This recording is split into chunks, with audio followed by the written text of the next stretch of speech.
Howdy folks, welcome back to my YouTube channel. I am your host, the Mighty Bjorn, and today for you I have an Armored Warfare video. Please bear with the video. I'm only using an image here just to get the video started, do the introduction, yada yada yada, and you'll see why in a little bit.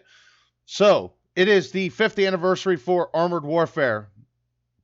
It's actually a bit early, folks, but that's because they're doing a month-long event, and there's 2 vehicles you can possibly receive, maybe more, depending upon how lucky you are at loot crates, that you can get through the event.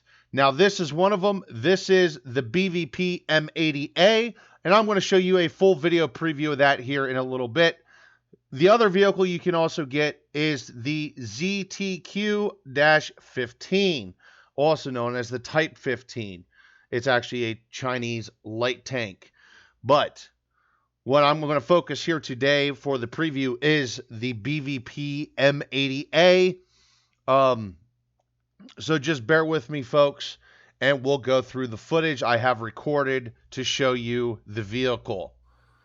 So right here we have the stock configuration for the BVP M80A. It's got the 2 ATGMs on the turret as well as the autocannon. The pintle-mounted machine gun there, which is remote controlled, is actually not available in-game. It's just there modeled. Also, currently right now, even though this is in the Ifv configuration, which as you can see is very similar to the BMP, it doesn't carry an infantryman, unfortunately. Probably for balance reasons, considering it can carry 2 ATGMs at tier 5. Or 6, or 2 twin-linked autocannons. I'll dive into that a bit here. So what I'm doing here is just showing you a comparison of the BVP M80A and the BMD2. I didn't really know what to compare it with. The BMD2 is like the only tier 5 IFV I have available. And actually this is the BMD2 Wolf, which has its own unique camo skin. And then you have the BVP M80A, and I did camo on that. So they both have roughly the same amount of camo. But as you can see, there's a couple areas where the BVP outmatches the BMD2. And it is a good looking vehicle model. There's also multiple upgrades for this vehicle I'll dive into here in a bit. Let's go to the range. I'm going to show you, I'm going to screw around a little bit on the range in the different configurations. Right now what you're seeing here is the autocannon with the 2 twin-linked ATGMs, or the 2 separate ATGM launchers. The other thing I want to talk about, I'm going to point that out right now, is the next section is the twin-linked autocannon. Unfortunately, guys, I am suffering a bit of an audio glitch with Armored Warfare. So please just bear with it. I'm more or less just going to be rambling, so if you have to, skip that section or just mute that section. You'll understand why once it gets going. But as you can see here, it's got a decent reload on the ATGMs. It's 16 seconds. That's not bad considering it's 2 ATGMs. The ATGMs do not auto-track like they do for the BVP M2, which now that I think about it, I could have also did a comparison to the BVP M2. And both vehicles are actually from the same company, interestingly enough. So now I'm just going to kind of cruise around here, show you how it handles the different types of terrain, how it turns and stuff like that. And I have to admit, it is a pretty zippy little vehicle. It moves around pretty well, or at least I think so. It's not the most mobile vehicle I've ever played in Armored Warfare, but it does pretty good. Now there I was just trying to show that the missiles do not auto-track. I was locked on the T-80 over, or sorry, excuse me, T-72 over here, and I pointed my cursor to the BMD, and as you can see, the missiles arced away from the T-72. And just showing you the typical, I can penetrate the lower glacis of the T-72 with the ATGMs. The ATGMs are not bad. These are actually the stock ATGMs. There's 2 different ATGMs you can get, and I'll go into that in a little bit.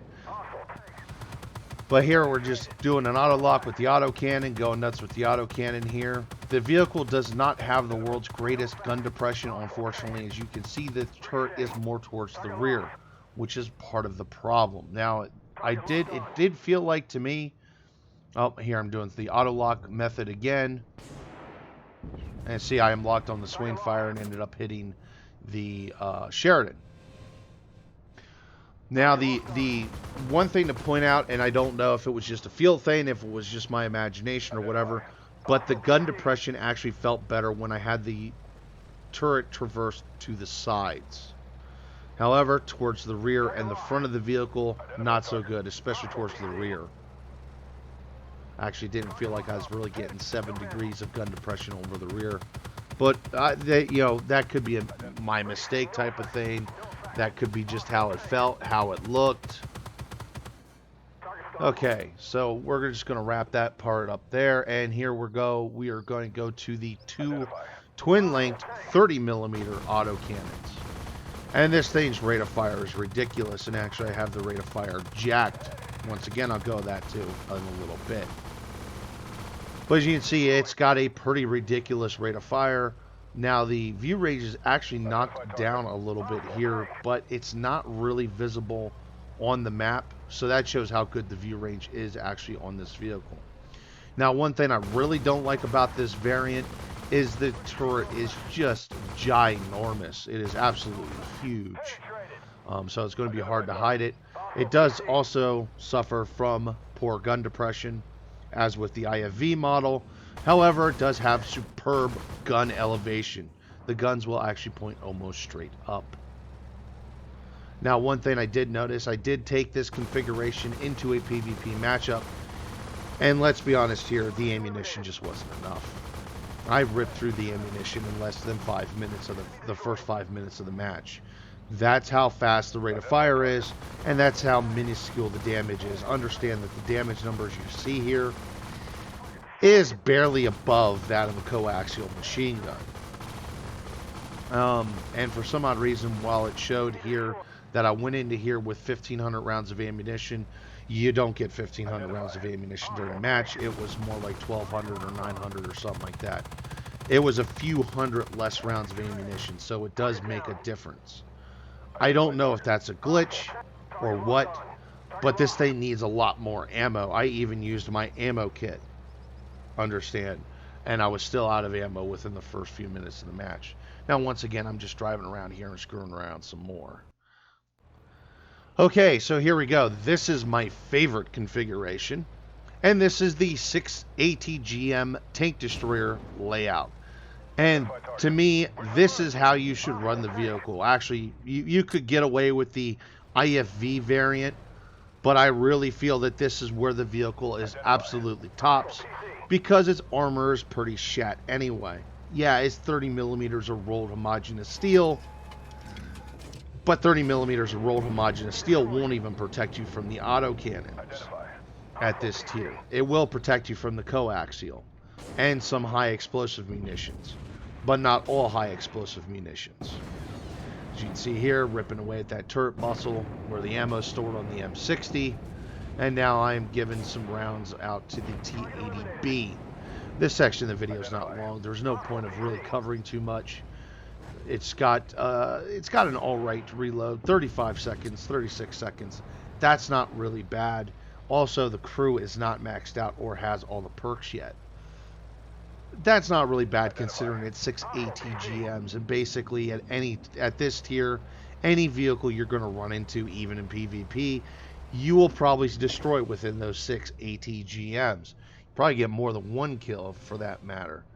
Now I'm just showing you here that I can't really penetrate. There is one spot here on the turret that I can pen, but it's a very small spot on the Chieftain Mark 10. Now, if it had the chopper armor, I would not be able to penetrate the turret at all. And the penetration's decent. Now, these are the upgraded ATGMs. They have a little bit more penetration. Once again, I'll get into that in a little bit, which actually we're going to get into that kind of stuff right now. So what I'm showing you here is the different layouts that you saw. This is the Ifv layout, and this is what I took. I took the improved stabilizer, so that way I have a higher chance of hitting vehicles on the move, as well as improved commander optics. What that does is it buffs my view range. And I think for this layout, view range is the key for this layout. Now, this is the twin-linked 30 millimeter cannon layout that I use. As you can see here, I have the twin length 30 millimeters highlighted here. And I went with the improved stabilizer once again because you're going to be more concerned with firing on the move. Now, I feel you could go either way here. You could go with the improved commander optics, but with actually how slow the damage numbers were with the 30 millimeter cannon, I decided to go with the improved ammo feeder. So that way it fires faster. Remember, the search for more DACA. Anyway, this one here is the ATGM layout, and as you can see, I went with the ATGM controls for improved controls on my ATGMs, as well as the upgraded ATGMs. And remember that little part I kept saying about the improved ATGMs? Well, here's the difference between the stats. Now, the first one, I'm not sure why it has the star. They kind of have it backwards. It should be the chevron and the star on the right side of the screen because that is the improved ATGMs. As you can see, they both do the exact same amount of damage, but the big thing is you get 430 pen with the improved ATGMs versus 400 pen with the stock ATGMs. And let's be honest here, if you're doing an I can't speak English. If you're going with an improved or an ATGM platform, finally got that out, you should just go with the improved ATGMs. Why wouldn't you? Anyway, folks, that's my opinions about the vehicle. I figured give you a bit of a preview here. Hopefully you enjoyed the preview, and if you did, like the video. Anyway, folks, thank you very much for tuning in, and hopefully I'll be seeing you, a bunch of you running around with these vehicles very soon. Anyway, folks, once again, thank you very much, and have yourselves an enjoyable weekend.